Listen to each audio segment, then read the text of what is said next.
பாஜ்ரி மாவில் ஒரு நல்ல ஹெல்த்தியான லட்டு செய்வோமா? அது என்ன பாஜ்ரி மான்னு கேட்குறீங்களா? அது எங்களோட கம்பு மா.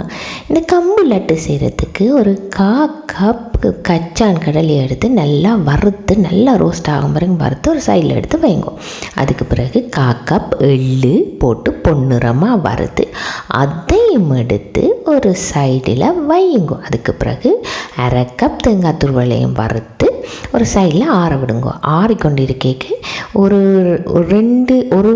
டேபிள் ஸ்பூன் 2 டேபிள் ஸ்பூன் நெய்யை விட்டு அதில் 1 கப்பு கம்பு மாவு போட்டு நல்லா வாசனை வரும் வரைக்கும் வறுத்து எடுங்கோ.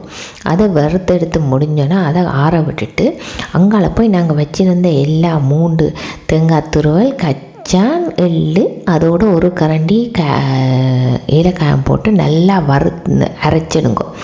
இங்கால 1/4 கப்பு தண்ணியை போட்டு 3/4 கப் சர்க்கரை போட்டு நல்லா கரைஞ்சி வரைக்கும் இந்த போட்ட மா எல்லாத்தையும் போட்டு அதோடு ஒரு கரண்டி நெய்யையும் போட்டு கொஞ்சம் குழச்சி பாருங்கள். இந்த பிடிக்கிற அளவில் அப்படி உதிராமல் வந்ததுன்னா ஓகே. அப்படி இல்லாட்டி இன்னும் கொஞ்சம் நெய்யை போட்டு கிளறிட்டு கொஞ்சம் சூடாறணுன்னு இப்படி பிடிச்சிங்கன்னு சொன்னால் ஒரு நல்ல ஹெல்த்தியான கம்பு லட்டு ரெடி டு ஈட்டு.